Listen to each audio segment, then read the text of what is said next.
This is the second lecture for week 9 for Haas 121, and in this lecture we'll look at sexuality and romantic relationships in adolescence. We'll begin by just briefly touching on relationships with parents and peers and how those dynamics change in adolescence, and then talk about how adolescents begin to form romantic and sexual relationships, and also a little bit about sexual orientation, and also then what's associated with sexual behavior during the adolescent years.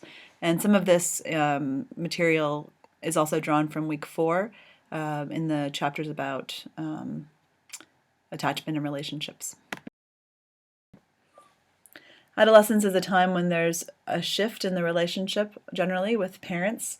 Young people are looking for more autonomy in their lives, and that is balanced with the attachment with parents. So there's a common misperception that the reading talks about that parent-child relationships deteriorate in adolescence, but that's not really the case according to research. In general, relationships between parents and children maintain the quality that they have in middle childhood.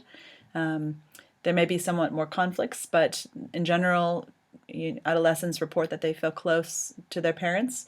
And again, if there's been a positive relationship in middle childhood, that positive feeling tends to persist in adolescence. But adolescents are becoming more independent of their parents. They're seeking more emotional support from their friends and from romantic partners, not just from their family. And they're also looking for more independence in decisions over their own lives, and they're having to make more of their own moral judgments in preparation for independence in adulthood. So I think of childhood as having, and adolescence as having kind of a dial. There's a dial that switches from parents to peers, and during early childhood, during infancy, the dial is pointed straight to parents. And then it sort of gradually shifts over in the toddler years and early childhood years. Children become aware they have peers, and they interact with them somewhat in play, but the friendships start to form in middle childhood, and then it sort of drifts, but there's still the emotional support still comes from parents. And then in adolescence, it starts to kind of creep over towards peers, and peers become more and more important in romantic relationships and friends and peer acceptance. And then you sort of see where the dial goes after adolescence. Does it sort of point more towards peers or parents? It generally kind of ends up somewhere in the middle.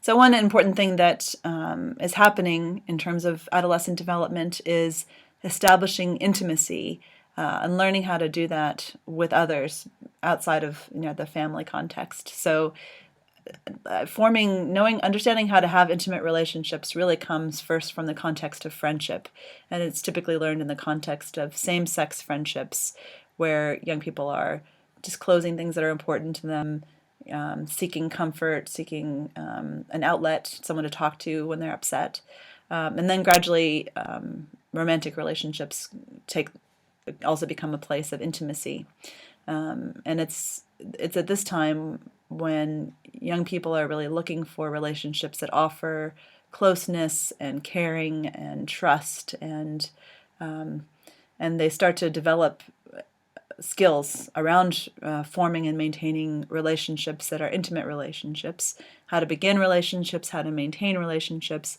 as well as how to terminate relationships. So there's some point to all of that, forming relationships, having a girlfriend, breaking up. It's partially around building skills, practicing social skills, and learning how to become intimate with others. And the reader in chapter 4 talks about a theory about how young people move from generally having their close relationships with same-sex friends to forming romantic types of relationships with the opposite sex in general.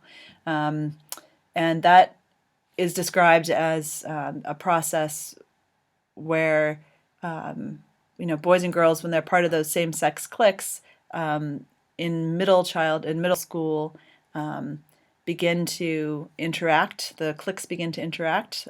So a group of boys and a group of girls will start to interact with each other and form what is called a crowd.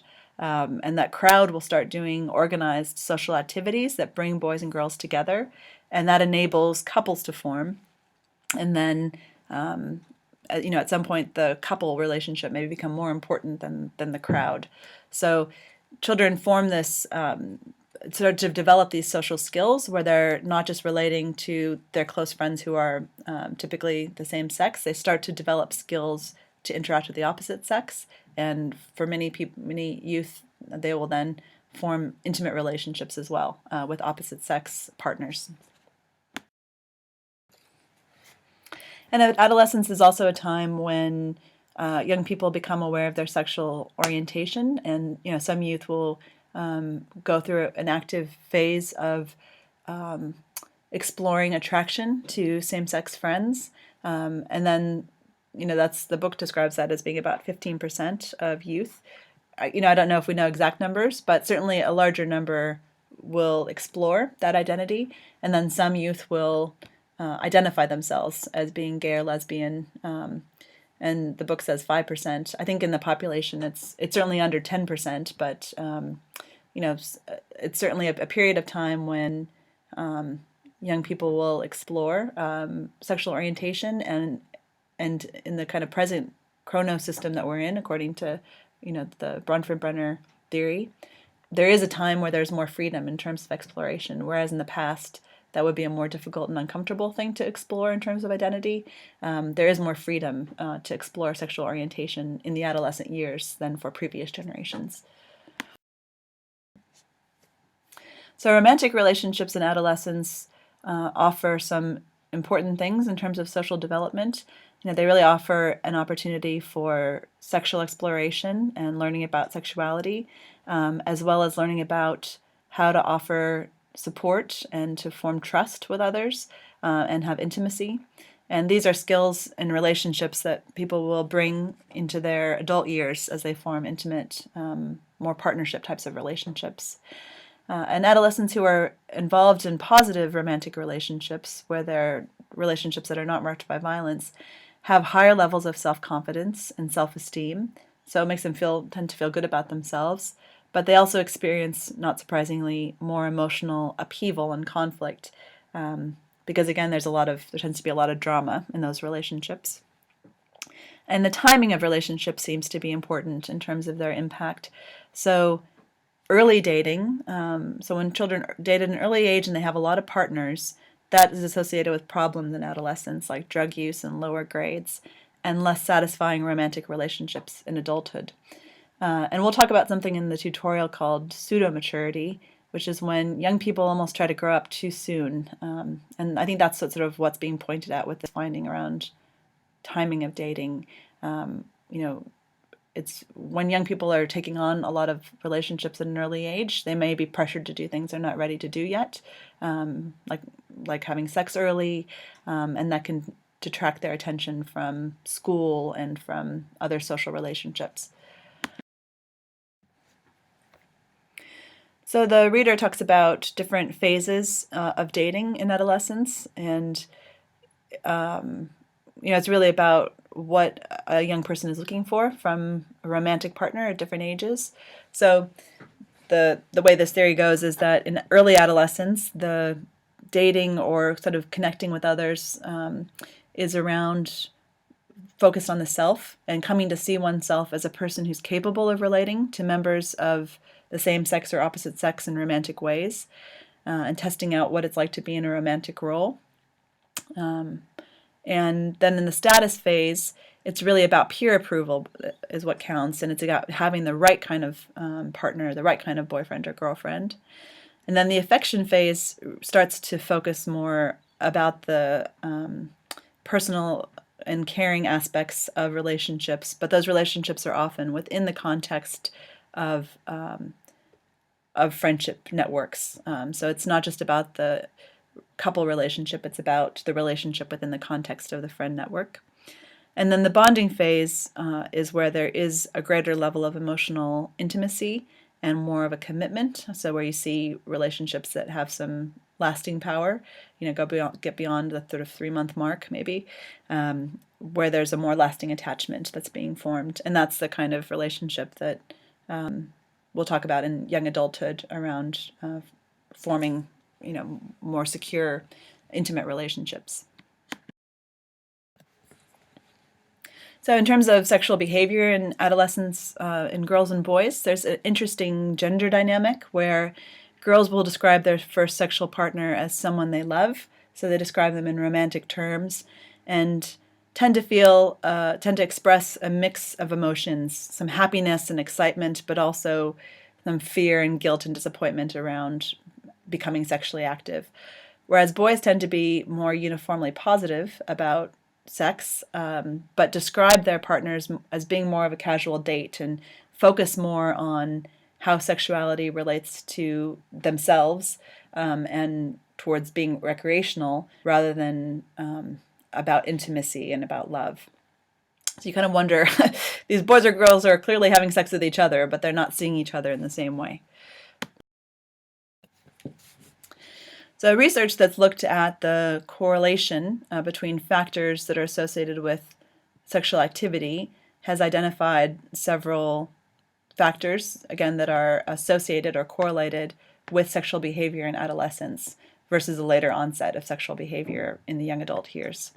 And so some factors that are associated with sexual behavior during the adolescent period are having a steady boyfriend or girlfriend, having parents or peers who have sexually permissive attitudes. So, how do those around you regard sex, and do they consider it a big deal or not? Whether parents are monitoring the behavior of their adolescents. Are they supervising them? Do they know where they are? Peer approval, and adolescents believing that their peers are having sex. So that's sort of the wanting to fit in to the crowd and having sex because you think other people are having sex, and that's a way of getting the approval of your peers. Having greater physical maturity at a younger age. So, having an earlier onset for puberty and having more of the sort of sexual development of puberty happening at an earlier age is associated with sexual behavior in adolescence. And then regular alcohol consumption is also associated with sexuality and sexual behavior in adolescence.